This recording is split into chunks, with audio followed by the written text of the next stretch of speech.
Panas? Panas pedih. Dia Pedih, okey. kita kat luar tu pedih. Pedih. Saya ingat apa? Saya ingat apa? Cakap apa dia? Okey, ingat bahasa Kelantan ke apa kan? Dah, boleh ke? Sampai tahap 34, 35 sampai tahap 40 darjah Celsius. Kalau ini 35 lebih tempoh hari. Ini cukup panas yang boleh membawa kepada risiko kebakaran. Betul? Benar? Kita nak sembang tentang risiko kebakaran yang meningkat ni, Lan. Ya, betul. Dan takkanlah nak tanya dengan tokek kedai basikal kan. Kita kena tanya orang yang pakar dalam bidang ini. Bersama siapa, Lan? Bersama dengan Tuan Khairuddin Rahman selaku pengarah Jabatan Bomba Kuala Lumpur. Assalamualaikum Tuan. Waalaikumsalam. Sihat ya? Alhamdulillah. Baik. Setakat kita bila diumumkan bahawa cuaca panas yang melampau ini, setakat ini berapa banyak kes kebakaran yang berlaku di sekitar Kuala Lumpur? Di sekitar Kuala Lumpur ni alhamdulillah kita lihat bila diumumkan fenomena kemarau yang panjangan. Betul. Yang penting dah langkah-langkah pencegahan. Kalau kita compare buat perbandingan dengan tahun 2012 dengan 2013 memang nampak ketara dia punya peningkatan dengan 2014. Dia begitu mendadak.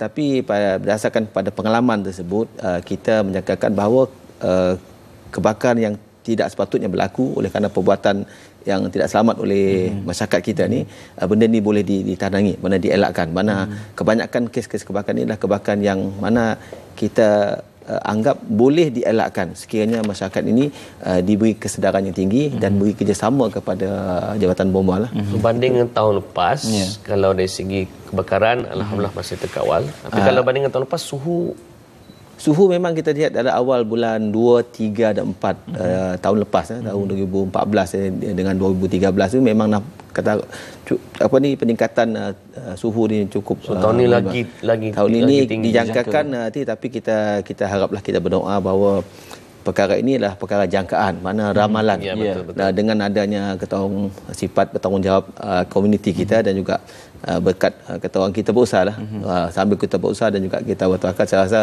boleh dielakkanlah perkara ini. Buat jangkaan, tapi dari segi persediaan pasukan bomba ni memang telah dikeluarkan arahan kepada semua negeri-negeri, termasuklah kita di Kuala Lumpur ni. Walaupun di Kuala Lumpur ni bandar, tidak ada kebakaran, tidak ada hutan, tapi kebanyakan jiran-jiran kita, jiran negeri jiran kita, Selangor juga berlakunya kebakaran hutan ni menyumbang asap. Mana kita diderma oleh asap lah. Asap mana Kuala Lumpur di lembah kan, tengah-tengah dan kebanyakan inilah. Jadi inilah kesan ni kepada kita lah. Ini maksud risiko kebakaran yang tu maksudnya adalah risiko kebakaran hutan begitu. Ya saya. Hutan dan kebanyakan rumah-rumah yang mewah lah, kawasan-kawasan yang ni di lereng bukit dan kadang-kadang ada ruang-ruang yang bukit tu, pokok-pokok di tanam daun-daun kering yang terkumpul ni akan menyumbangkan kepada kebakaran. Sebab pada kes yang lepas kita buat perhatian di kawasan-kawasan ini di mana daun-daun kering ini yang telah terlalu kering ni dengan kata puntung rokoknya boleh menyebabkan kebakaran. Begitu juga di laluan-laluan lebuh raya di mana kiri dan kanannya kita kan tidak ada tempat penduduk, tidak ada aktiviti tanam pertanian, tetapi berlaku juga kebakaran. So memanglah bila pemandu pengguna jalan raya dia buang puntung rokok. Jadi dalam perkara ini kita merayulah dan kepada pengguna-pengguna ni beri kerjasama, sebab tindak tanduk yang tidak selamat dan persekitaran tidak selamat ni akan menyebabkan berlakunya kebakaran yang tidak sepatutnya berlaku. Jadi kita terpaksa berusaha lebih. Di Jabatan Bomba ni kami pun dah mula turun padang kerana community engagement lah, mencapai kepada komuniti supaya komuniti sedar bahawa mereka main peranan penting dalam mencegah kebakaran. Kalau cakap berkaitan dengan panas, kemarau dan sebagainya, orang akan maklum bagaimana dia nak jaga diri je. Maksudnya minum air banyaklah, jangan dedahkan aktiviti luar dan sebagainya.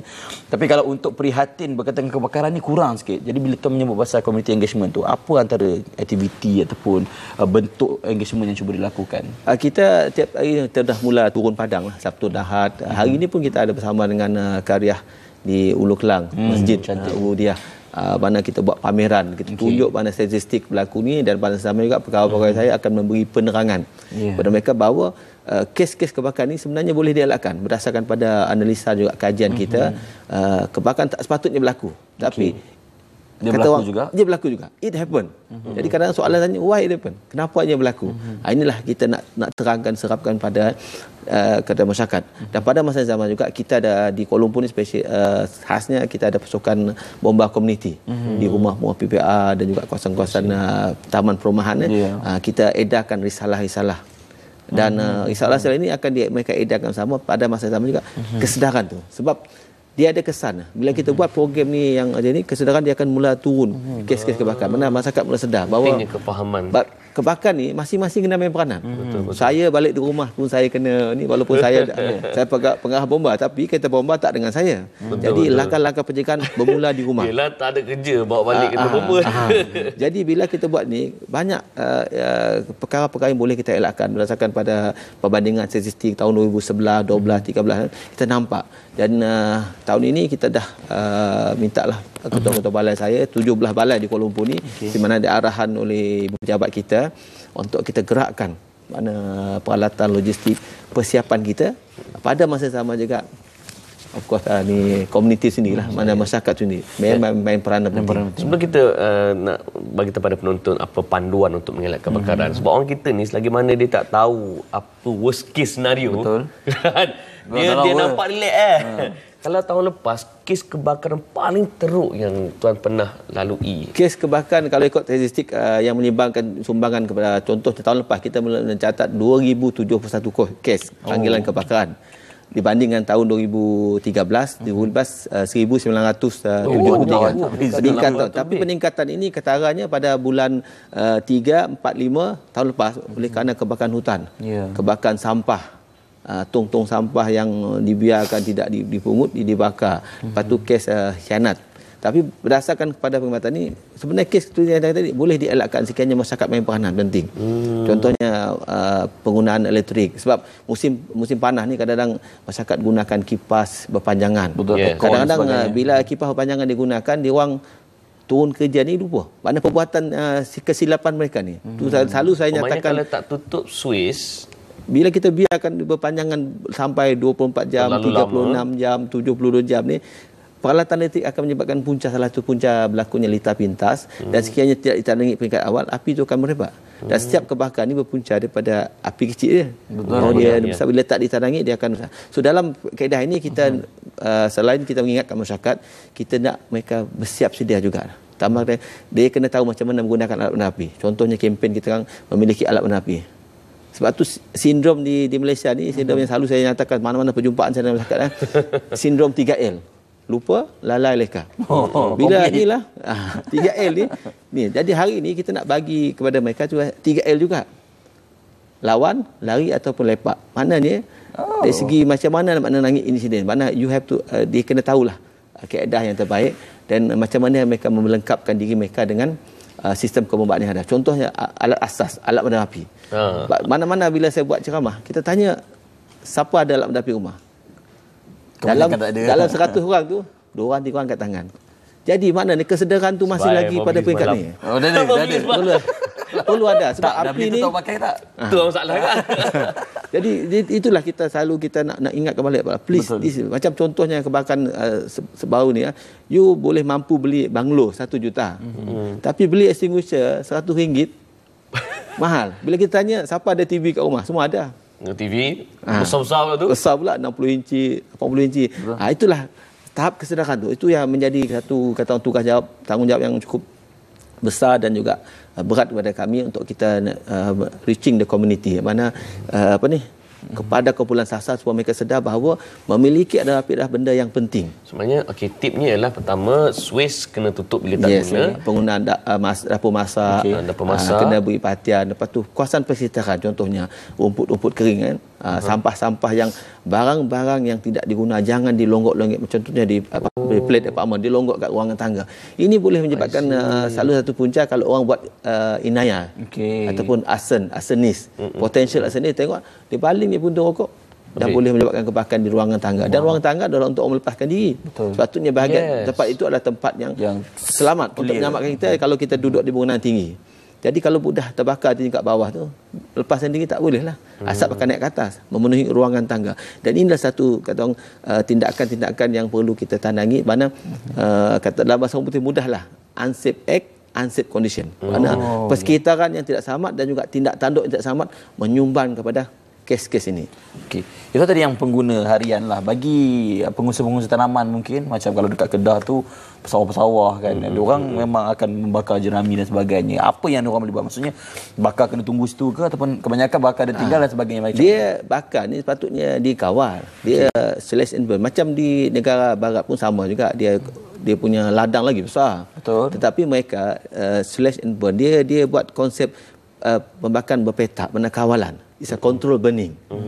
Makna dia baki dia daripada api ni dia masuk ke dalam. Makna dia buat sempadan dulu baru dia buat bakar. Jadi api tu akan dalam di tempat dia akan tak mudah merebak. Sekiranya perubahan cuaca, perubahan angin.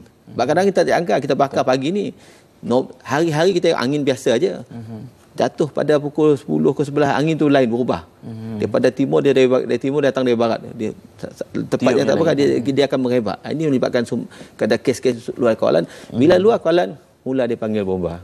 Bila dah besar dah. Yalah payah dah lah. Jadi sebenarnya kita juga bagi khidmat nasihat dari segi pembakaran control burning bersama dengan Jabatan Alam Sekitar. Sebab kelulusan untuk bakar secara besar-besaran akan mendapat daripada Jabatan Alam Sekitar dan juga khidmat nasihat daripada bomba lah. Pertama kali di Selangor, kawasan-kawasan pembukaan tanah ladang yang besar, kita memang memberi khidmat nasihat supaya perkara ni buat.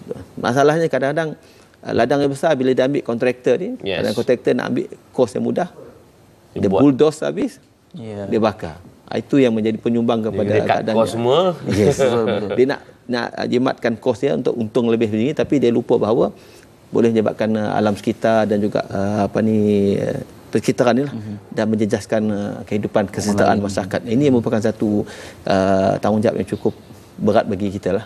Tapi yang saya nak kalau boleh saya nak minta masyarakat ni hendaklah bekerjasama dengan agensi kerajaan, melalui bomba, Jabatan Alam Sekitar, kerajaan tempatan. Pada apa juga maklumat yang disampaikan melalui media massa ni, mohon mereka dengar dan dengar. Tiga dengar dan buat. Listen and please reflect it. Supaya kita tidak ada reflection of what you daripada apa yang belajar ni, tojahkan baliklah melalui tindak tanduk kita yang positif. Itu yang kita nak. Baik, pesanan tuan kepada para penonton supaya kita cakna lebih sikit lah soal kebakaran ni. Itulah saya tekan kali mana peranan adalah setiap kita ni. Saya dan juga kita masyarakat Malaysia, komuniti utama kali Kuala Lumpur ni, kita beri kerjasama yang sepatutnya. Makna persekitaran kita hendaklah sentiasa selamat dan tindak tanduk kita ni. Because penyumbang ni kita ni. Kita adalah bakal penyumbang kepada statistik kebakaran dan kita juga boleh menghalang ni berlaku. Tindak tanduk kita dan masyarakatnya. Jadi bila mereka faham tanggungjawab mereka, insya-Allah saya yakin dan kita boleh berada dalam keadaan selamat lah. Insya-Allah. Baik, terima kasih banyak Tuan Khairuddin.